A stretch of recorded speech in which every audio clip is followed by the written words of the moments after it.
This is the story of a man named Stan.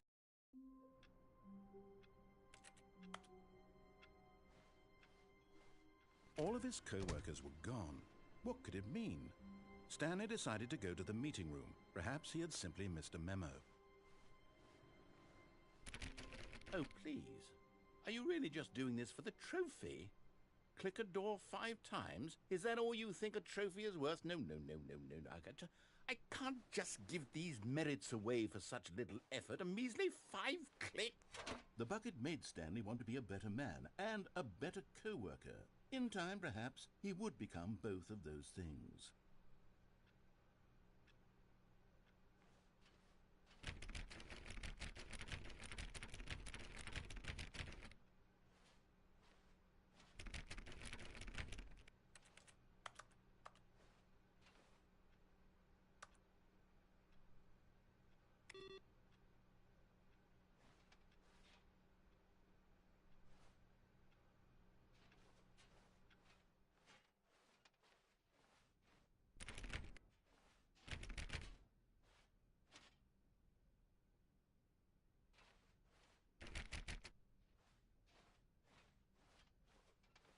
Stanley clutched the bucket tightly to his chest and entered the door on his left.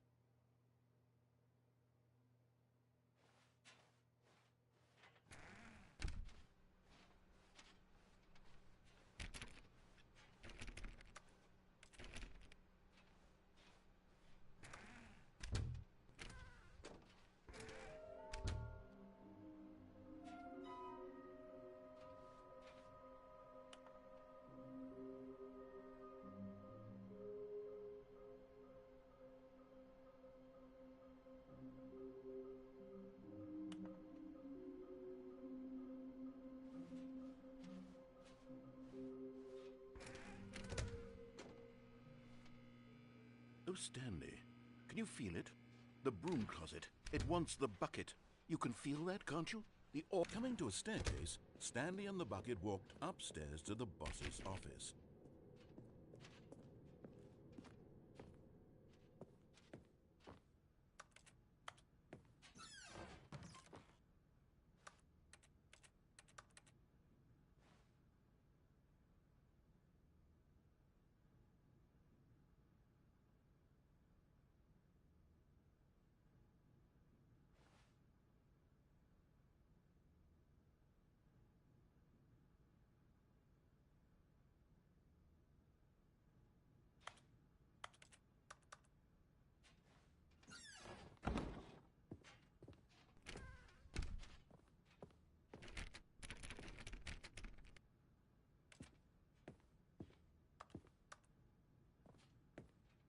Stepping into his manager's office, Stanley was once again stunned to discover not an indication of any human life.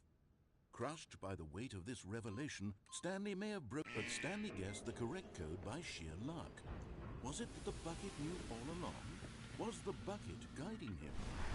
Yes, this is certainly the most logical explanation.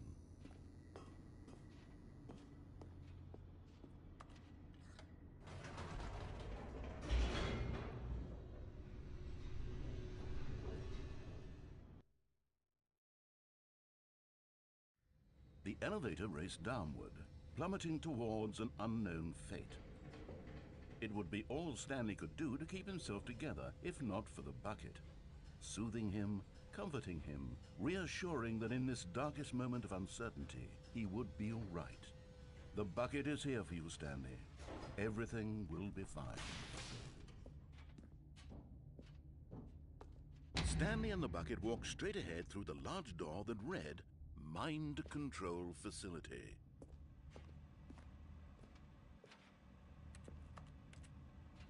Although this passageway had the word escape written on it, the truth was that at the end of this hall, Stanley and the bucket would both meet a violent death. The door behind them was not shut. Stanley and the bucket still had every opportunity to turn around and get back on track. At this point, Stanley and the bucket were knowingly walking forward into a very painful death for each of them.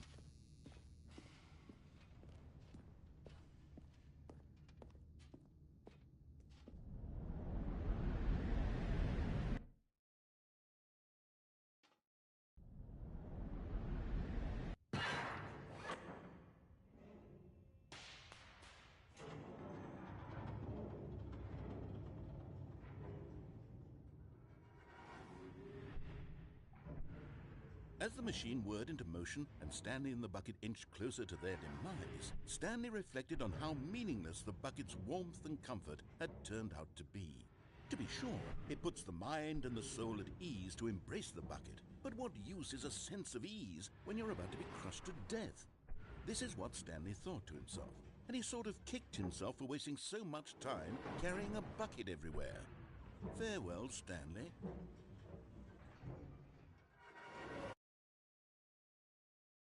"Farewell, Stanley," cried the narrator, as Stanley and the bucket were led helplessly into the enormous metal jaws. In a single visceral instant, the bucket's life came to an end, as it was crushed violently to death.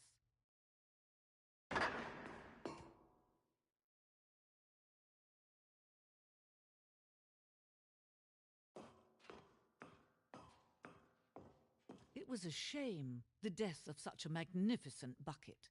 It's true that all buckets are radiant in their own way, but this one stood above the rest. It was a glorious bucket to behold.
Can you see how arrogant it was for Stanley to take a bucket like this and to claim it for his own?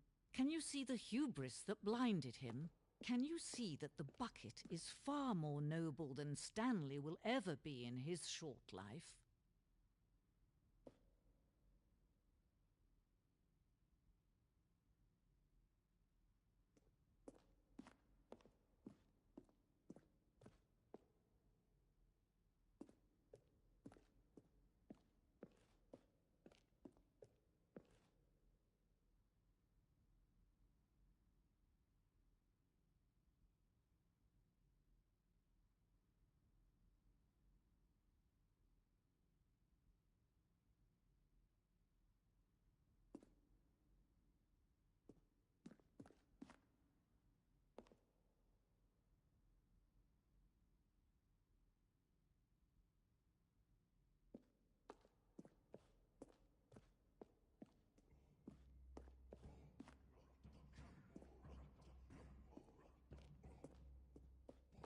No man can own a bucket, and certainly not a bucket as dazzling to behold as this one. It is man who should kneel before the bucket.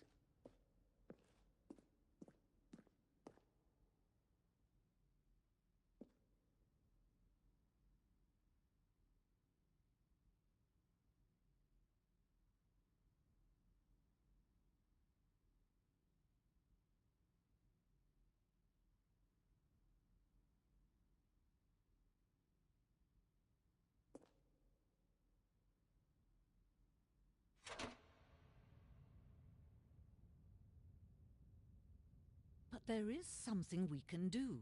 Something we can do together, you and I, that will right this terrible wrong. Let Stanley die. Let him be crushed by the machine. Don't reset the game. Don't give him another opportunity to run off with another beautiful bucket. We can save the world's buckets from their treatment as tools and implements if only we let Stanley die together. The bucket shall take its place as ruler, as leader, as commander of a new world, a new vision.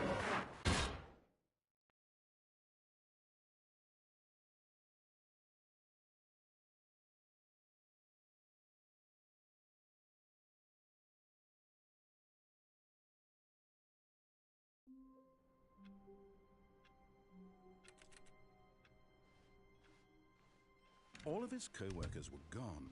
What could it mean? Stanley decided to go to the meeting room. Perhaps he had simply missed a memo.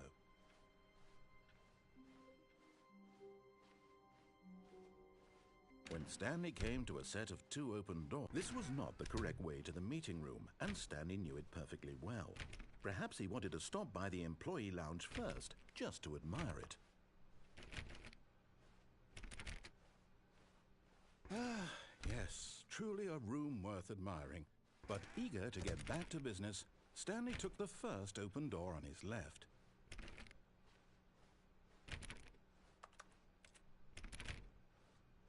Stanley was so bad at following directions, it's incredible he wasn't fired years ago.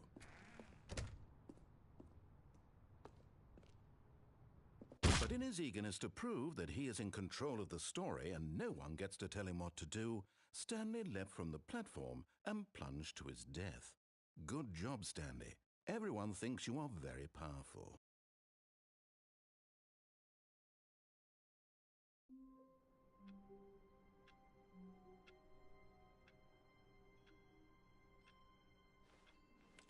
All of his co-workers were gone.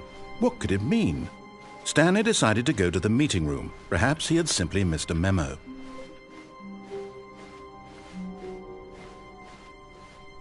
When Stanley came to a set of 2 open doors, he entered the door on his left.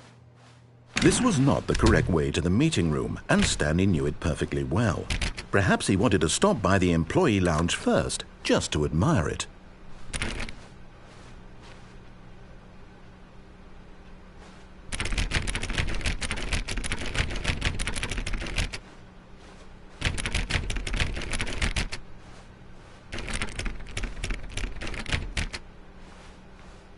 Wow, yes, this room. What a beautiful room. But eager to get back to business, Stanley took the first open door on his left. Stanley was so bad at following directions, it's incredible he wasn't fired years ago.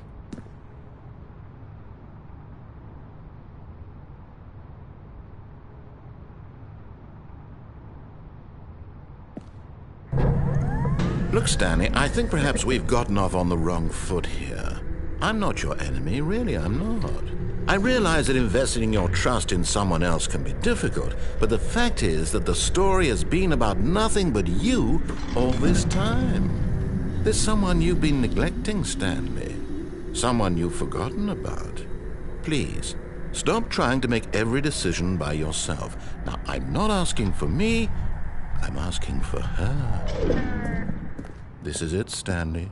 Your chance to redeem yourself, to put your work aside, to let her back into your life. She's been waiting. That's her, Stanley.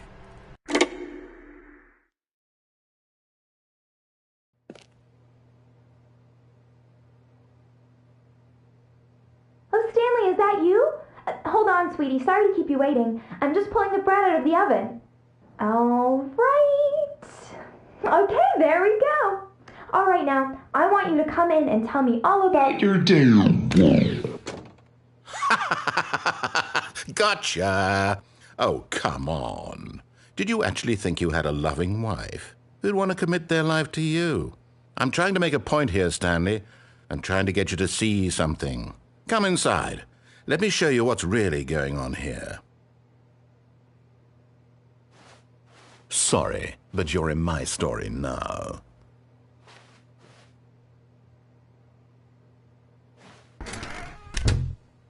This is a very sad story about the death of a man named Stanley.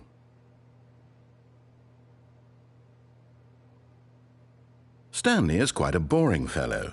He has a job that demands nothing of him, and every button that he pushes is a reminder of the inconsequential nature of his existence.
Look at him there, pushing buttons, doing exactly what he's told to do. Now he's pushing a button. Now he's eating lunch. Now he's going home. Now he's coming back to work. One might even feel sorry for him, except that he's chosen this life. But in his mind, he can go on fantastic adventures. From behind his desk, Stanley dreamed of wild expeditions into the unknown, fantastic discoveries of new lands. It was wonderful. And each day that he returned to work was a reminder that none of it would ever happen to him. And so he began to fantasize about his own job. First, he imagined that one day while at work, he stepped up from his desk to realize that all of his co-workers, his boss, everyone in the building had suddenly vanished off the face of the earth. The thought excited him terribly.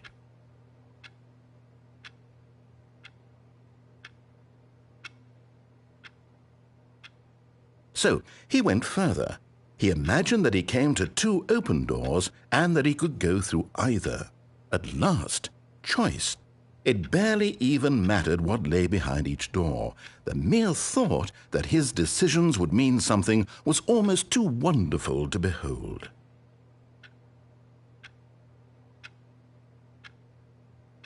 As he wandered through this fantasy world, he began to fill it with many possible paths and destinations. Down one path lay an enormous round room with monitors and mind controls. And down another was a yellow line that weaved in many directions. And down another was a game with a baby. And he called it the Stanley Parable.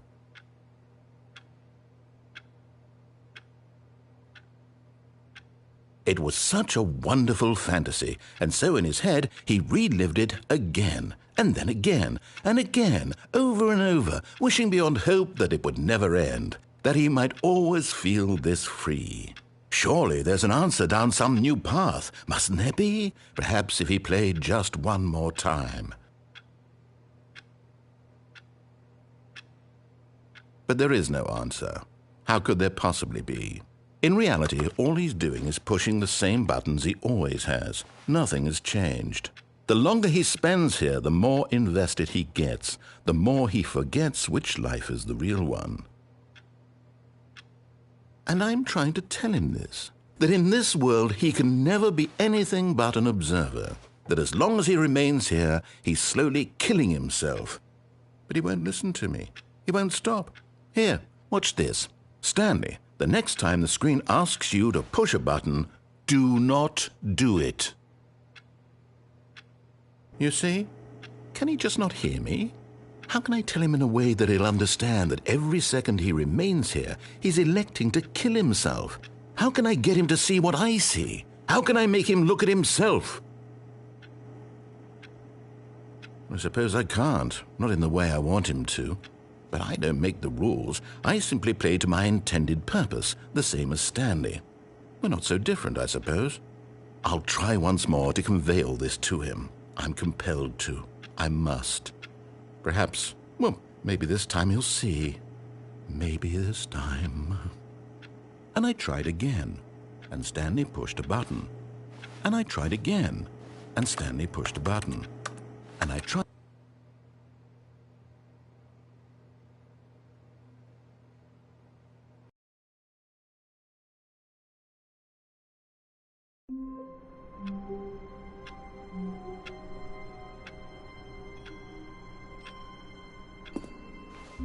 All of his co-workers were gone. What could it mean? Stanley decided to go to the meeting room. Not everyone is so lucky to have a bucket, but Stanley is a very lucky fellow. Very lucky indeed.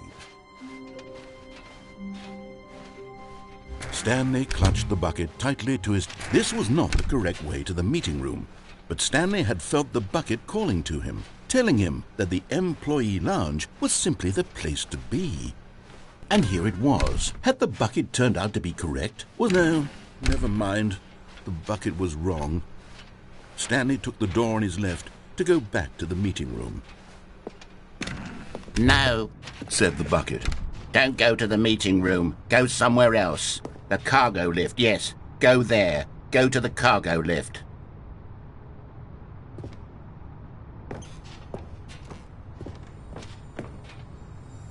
Okay, I'm going back to the name of these little Stanley figurines, and now I'm torn between Stanlerines and Figlies. What do you think, Stanley? What name better encapsulates the intrinsic sense of happiness that you get from seeing a small number in the corner of your screen go up by 1? Let me sit on it. I'm sure it will come to me.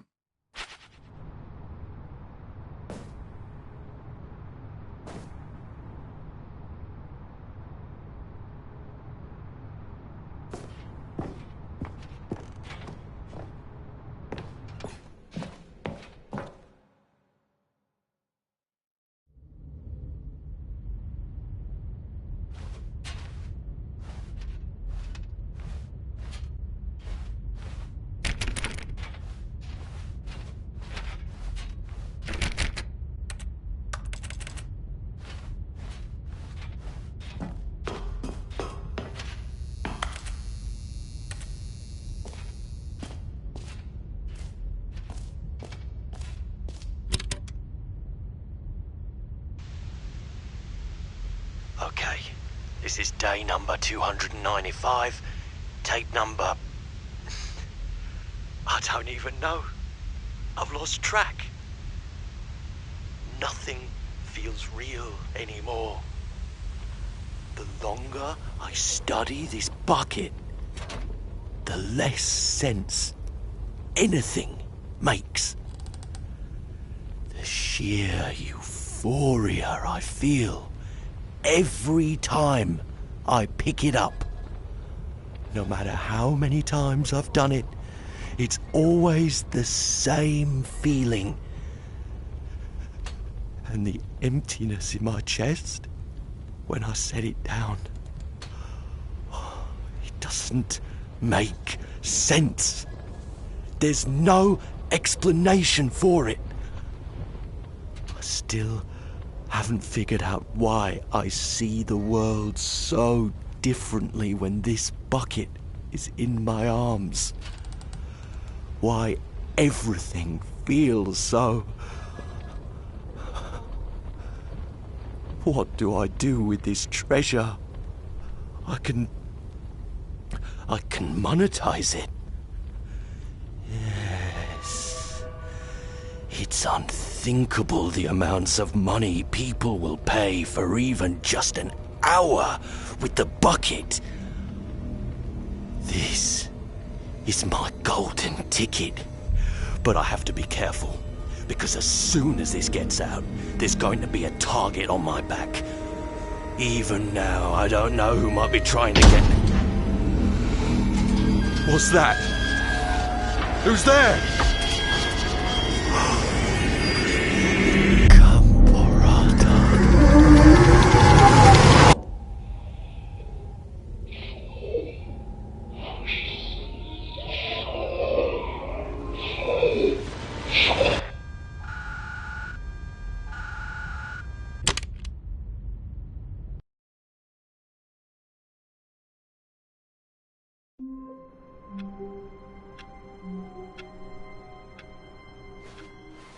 A soft wind blew outside and perhaps rain started, and if it did, it stopped shortly after. Stanley hoped that he would one day see weather.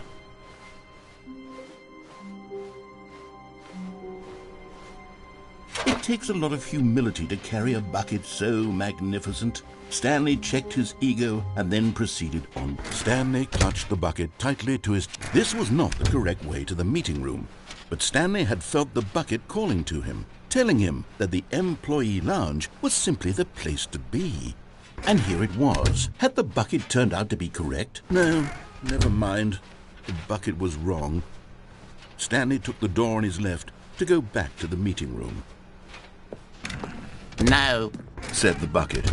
don't go to the meeting room. Go somewhere else. The cargo lift, yes. Good. Said the bucket. Now ride the lift all the way to the top. There's something up there I need you to do. Stanley did not question why or how this bucket was speaking to him. It should have alarmed him, of course, because buckets can't talk. But Stanley chose not to think about this obvious fact. He was firmly convinced that the bucket had spoken to him, and he unthinkingly did whatever the bucket asked.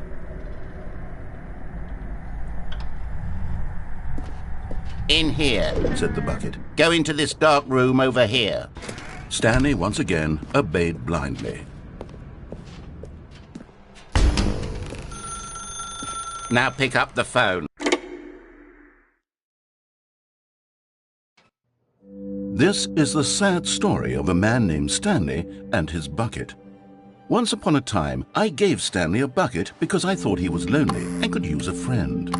And then, very distressingly, he began to believe the bucket could speak to him.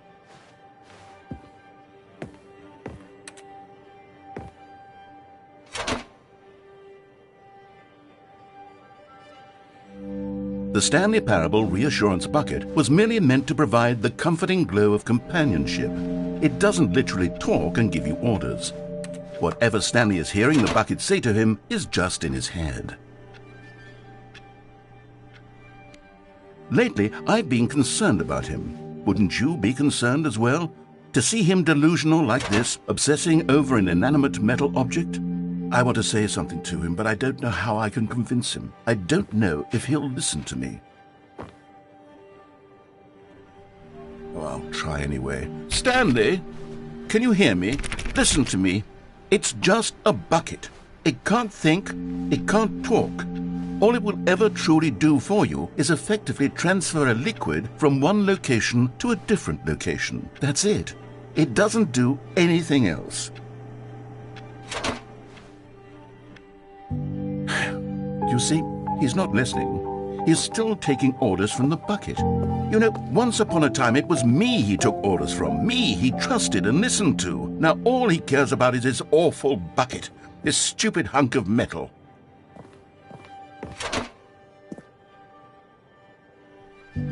It's sad, but I suppose he doesn't need me anymore. From now on, he's just going to cling to this bucket, this cold, empty bucket, this sort of shiny bucket. Well, I'll give it this. The bucket does have a nice shine to it.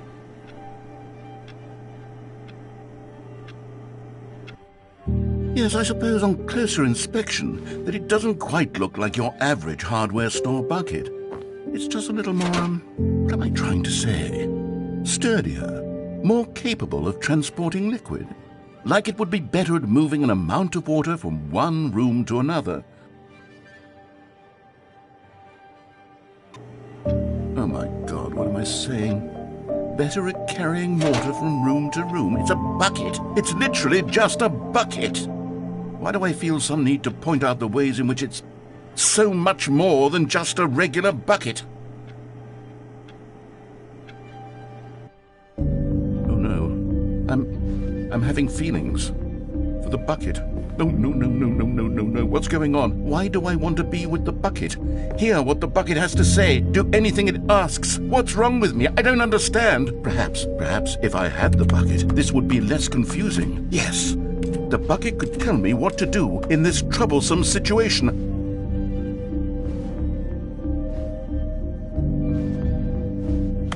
Stanley, give me the bucket. Give it to me. Give me the bucket, Stanley. I need it. Give it to me now. Give it, or I'll...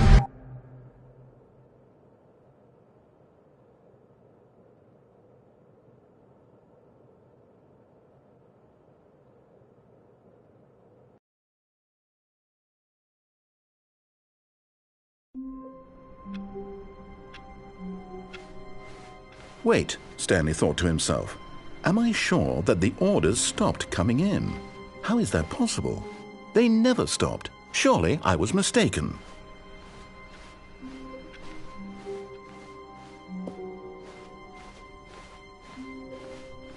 When Stanley came to a set of 2 open doors, this was not the correct way to the meeting room, and Stanley knew it perfectly well. Perhaps he wanted to stop by the employee lounge first, just to admire it. Stanley felt lightheaded. Butterflies in his stomach, but eager to get back to business, Stanley took the first open door on his left. Stanley was so bad at following directions, it's incredible he wasn't fired years ago.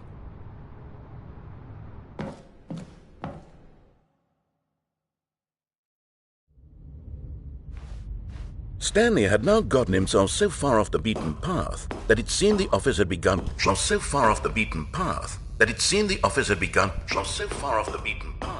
that it seemed the office had begun from so far off the beaten path that it seemed the office had begun from so far off the beaten path that it seemed the office had begun from so far off the beaten.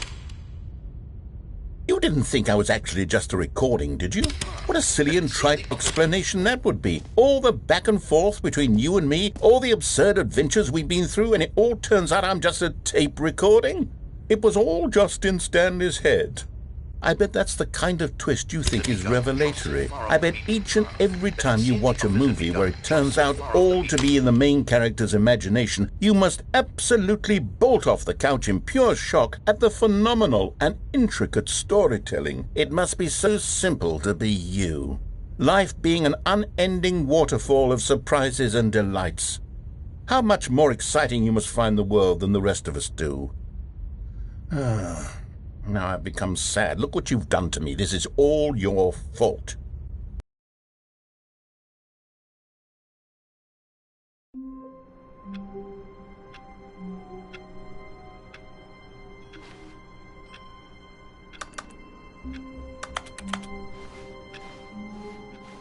All of his co-workers were gone. What could it mean?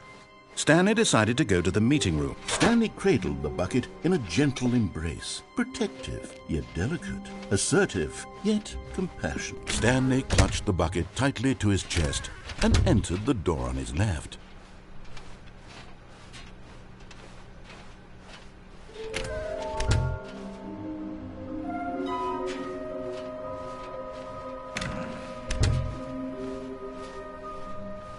Coming to a staircase, Stanley and the bucket walked upstairs to the boss's office.